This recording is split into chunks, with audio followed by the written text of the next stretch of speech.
ಹರೇ ಶ್ರೀನಿವಾಸ. ಎಲ್ಲ ಅಧ್ಯಾತ್ಮ ಬಂಧುಗಳಿಗೆ ನನ್ನ ನಮಸ್ಕಾರ. ಈ ದಿನ ನಾವು ಬಣ್ಣದ ಕುಂಕುಮದಿಂದ ಗೆಜ್ಜೆ ವಸ್ತ್ರವನ್ನು ಹೇಗೆ ಮಾಡ್ಕೊಳ್ಬೇಕು, ಯಾವ್ಯಾವ ಬಣ್ಣ ಇರುತ್ತೆ, ಎಲ್ಲಿ ಸಿಗುತ್ತೆ ಅನ್ನೋದನ್ನು ನೋಡೋಣ. ಇದೆಲ್ಲ ನಮಗೆ ತಿರುಚಾನೂರಲ್ಲಿ ಸಿಗುತ್ತೆ. ಅಂದರೆ ತಿರುಪತಿ ಕೆಳಗಡೆ ಬೆಟ್ಟದಲ್ಲಿ ಅಮ್ಮನವರ ಗುಡಿ ಹತ್ರ ಶುದ್ಧವಾದ ಕುಂಕುಮ ಅಂತಲೇ ಮಾರ್ತಿರ್ತಾರೆ. ನಾವಲ್ಲಿ ಇದನ್ನು ತಗೊಂಡು ಬರಬಹುದು. ಇದಕ್ಕೆ ಮೆಡ್ರಾಸ್ ಕುಂಕುಮ ಅಂತ ಕರೀತಾರೆ. ಇದು ಮೆಜೆಂಟಾ ಕಲರು, ತುಂಬ ಚೆನ್ನಾಗಿರುತ್ತೆ ಗೆಜ್ಜೆ ವಸ್ತ್ರ. ಆನಂತರ ಹಳದಿ, ಅಂದರೆ ನಾವು ಅರಿಶಿಣದಿಂದ ಏನು ಮಾಡ್ತೀವಿ ಅದು ಹಳದಿ ಬಣ್ಣ. ಆನಂತರದಲ್ಲಿ ಕುಂಕುಮ ಕೆಂಪು, ಅದು ಕೆಂಪು ಬಣ್ಣದಲ್ಲಿ ಸಿಗುತ್ತೆ ನಮಗೆ, ಕೆಂಪು ಬಣ್ಣ. ಆನಂತರ ಮರೂನು. ಆನಂತರ ಇದು ಚಂದ್ರ ಅಂತಾರೆ, ಆರೆಂಜು. ಆಮೇಲೆ ಬುಕ್ಕಿಟ್ಟು ನಾವು ಗೆಜ್ಜೆ ವಸ್ತ್ರ ಮಾಡೋಕ್ಕೆ ಬರೋಲ್ಲ, ಪೂಜೆಗೆ ಮಾತ್ರ ಬರುತ್ತೆ, ಗಂಧಿಗೆ ಅಂಗಡಿಯಲ್ಲಿ ಸಿಗುತ್ತೆ. ಆಮೇಲೆ ರಕ್ತಚಂದನ, ಇದು ಚಂದನ. ಆನಂತರ ಇದು ಹಸಿರು ಬಣ್ಣ. ಇದೆಲ್ಲ ನನಗೆ ತಿರುಪತಿಯಲ್ಲೇ ಸಿಕ್ತು, ಕೆಳಗಡೆ ತೊಗೊಂಡು ಬಂದೆ. ಇದರಲ್ಲಿ ನಾವು ಗೆಜ್ಜೆ ವಸ್ತ್ರವನ್ನು ಮಾಡಿ ದೇವರಿಗೆ ಏರಿಸಬಹುದು. ಅನಂತರ ಇದೆಲ್ಲ ನವಗ್ರಹ ದೇವತೆಗಳಿಗೆ ಬಣ್ಣ. ಇನ್ನು ನವಗ್ರಹ ದೇವತೆಗಳಿಗೆ ನಿಯಾಮಕರಾದಂತಹ ದೇವರಿಗೆ ಕೂಡ ನಾವು ಇದನ್ನು ಉಪಯೋಗಿಸ್ತೀವಿ. ಈಗ ನಾವು ಮರೂನ್ ಯೂಸ್ ಮಾಡಿದ್ರೆ ಅಥವಾ ರಕ್ತಚಂದನ ಇದೆರಡು ಯೂಸ್ ಮಾಡಿದ್ರೆ ಸೂರ್ಯನಿಗೆ ಮತ್ತು ಸೂರ್ಯನಾರಾಯಣನಿಗೆ. ಹಳದಿ ಮಾಡಿದಾಗ ಗುರುಗೆ, ಕೆಂಪು ಮಂಗಳನಿಗೆ. ಈ ರೀತಿಯ ಚಂದ್ರ ಯೂಸ್ ಮಾಡಿದ್ರೆ ನಾವು ಶುಕ್ರನಿಗೆ ಮಾಡ್ತೀವಿ, ಹಸಿರು ಬಣ್ಣ ಬುಧನಿಗೆ. ಈ ರೀತಿಯಾಗಿ ನಾವು ಉಪಯೋಗ ಮಾಡ್ತೀವಿ. ಇನ್ನು ಗೆಜ್ಜೆ ವಸ್ತ್ರವನ್ನು ನಾವು ಒಂಟಿಯಾಗಿ ಏರಿಸಬಾರ್ದು, ಎರಡು ಮಾಡ್ಕೋಬೇಕು. ನಾವು ಹೇಗೆ ಶಲ್ಯ ಬ್ಲೌಸ್ ಪೀಸು ಮತ್ತು ಮೊಗಟ ಸೀರೆ ಕೊಡ್ತೀವಿ, ಪಂಚೆ ಸೀರೆ ಕೊಡ್ತೀವಿ, ಹಾಗೆ ನಾವು ಎರಡು ರೀತಿಯ ಎಳೆಗಳನ್ನು ತಕ್ಕೊಂಡು ಗೆಜ್ಜೆ ವಸ್ತ್ರವನ್ನು ಒಂದಾಗಿ ಮಾಡ್ಕೊಳ್ಬೇಕು. ಒಂದು ನಾವು ಗೆಜ್ಜೆ ವಸ್ತ್ರ ಮಾಡ್ಕೊಳ್ತೀವಿ ಅಂದರೆ ಈಗ ಎರಡು ಎಳೆಗಳನ್ನು ತೊಗೊಳ್ಬೇಕು. ಎರಡು ಎಳೆಗಳನ್ನು ತಗೊಂಡು ನಮಗೆ ಆ ದಿನ ಕಾರಕ ಏನು ಅದಕ್ಕೆ ತಕ್ಕಂತೆ ಗೆಜ್ಜೆ ವಸ್ತ್ರಗಳನ್ನು ಮಾಡ್ಕೊಳ್ಬೇಕು. ನಾವು ಮನೆ ಸಂಪ್ರದಾಯದಂತೆ ಅರಿಶಿನ ಅಥವಾ ಕುಂಕುಮ ಮೊದಲು ಒಂದು ಸ್ವಲ್ಪ ಹಚ್ಕೊಂಡು ಬಿಡಬೇಕು. ನಮ್ಮನೆ ಸಂಪ್ರದಾಯ ಅರಿಶಿನ, ಅದನ್ನು ಸ್ವಲ್ಪ ಹಚ್ಕೊಂಡು ಆನಂತರ ಆ ದಿನದಲ್ಲಿ ಬುಧವಾರ ಆಗಿದ್ದರೆ ಹಸಿರು, ಗುರುವಾರ ಆಗಿದ್ದರೆ ಹಳದಿ, ಶುಕ್ರವಾರ ಆಗಿದ್ದರೆ ಚಂದ್ರ ಅಂದರೆ ಮೆಜೆಂಟಾ ಕಲರು, ಪಿಂಕ್ ಕಲರು. ಈ ರೀತಿಯಾಗಿ ಹಚ್ಕೊಂಡು ಗೆಜ್ಜೆ ವಸ್ತ್ರವನ್ನು ಹೀಗೆ ಎರಡು ಮಾಡ್ಕೊಳ್ಬೇಕು. ನಾವು ಒಂದೇ ಗೆಜ್ಜೆ ಅಂದರೆ ಒಂದೇ ಗೆಜ್ಜೆ ವಸ್ತ್ರ ಮಾಡ್ತಾಯಿದ್ದೀವಿ ಅಂದರೆ ಅದರಲ್ಲಿ ಎರಡು ಇರುತ್ತೆ.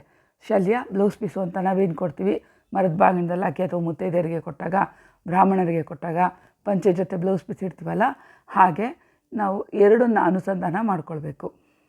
ವಸ್ತ್ರವನ್ನು ನಾವು ಗೆಜ್ಜೆಯನ್ನು ಮಾಡ್ತಾ ಇದ್ದಾಗ ಎರಡು ಪದರವನ್ನು ತಗೊಂಡು ಗೆಜ್ಜೆಯನ್ನು ಮಾಡಬೇಕು. ಇದು ನೋಡೋಕ್ಕೂ ಕೂಡ ತುಂಬ ಚೆನ್ನಾಗಿರುತ್ತೆ, ಒಂದು ಕವಡೆ ಆಕಾರದಲ್ಲಿ ಕೂಡ ಇರುತ್ತೆ. ಇದು ನಾವು ಮಾಡುವಾಗ ಆಯಾ ದೇವರ ಸ್ಮರಣೆಯನ್ನು ಮಾಡ್ಕೊಳ್ಬೇಕು. ಈಗ ನಾವು ಬುಧವಾರ ಹಸಿರುವಲ್ಲಿ ಮಾಡ್ತಿದ್ದೀವಿ ಅಂದರೆ ಶ್ರೀಂ ನಮೋ ನಾರಾಯಣಾಯ ಅಂತ ಹೇಳಿ ಅದನ್ನು ಮಾಡ್ಕೊಳ್ಬೇಕು. ಆನಂತರ ಗುರುವಾರ ಮಾಡ್ತಾಯಿದ್ದೀವಿ ಅಂತ ಹೇಳಿದ್ರೆ ಬ್ರಹ್ಮಣೇ ನಮಃ ಅಂತ ಅಂದ್ಕೊಳ್ಬೇಕು. ಹಾಗೆ ಆ ದಿನದಲ್ಲಿ ನಾವು ಆ ರೀತಿಯಾಗಿ ಅನುಸಂಧಾನ ಮಾಡಿ ಗೆಜ್ಜೆ ವಸ್ತ್ರವನ್ನು ಮಾಡಿ ದೇವರಿಗೆ, ಲಕ್ಷ್ಮೀನಾರಾಯಣರಿಗೆ ಸಮರ್ಪಣೆಯನ್ನು ಮಾಡಬೇಕು.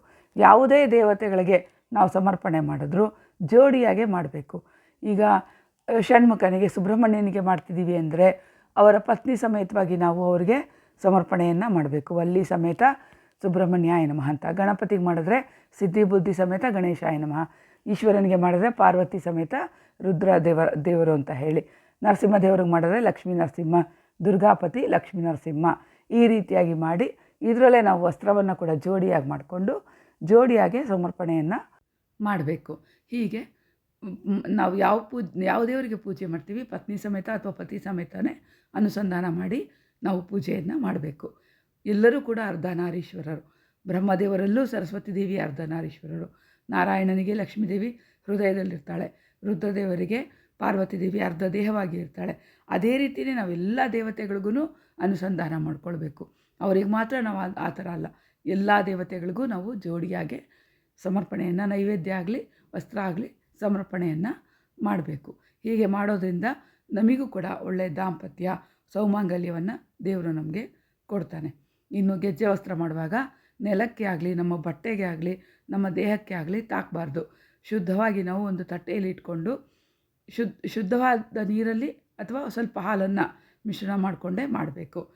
ಇನ್ನು ಬಣ್ಣಗಳನ್ನು ಹಚ್ಚೋದು ದೇವತೆಗಳಿಗೆ, ಸನ್ಯಾಸಿಗಳಿಗೆ ಅಂದರೆ ಬೃಂದಾವನ ಆಗಿರ್ತಕ್ಕಂಥ ಗುರುಗಳಿಗೆ ಬಣ್ಣಗಳನ್ನು ಹಚ್ಚೋದಿಲ್ಲ. ಹಚ್ಚಿದ್ರೆ ಕೇಸರಿ ಬಣ್ಣವನ್ನು ಹಚ್ತಾರೆ.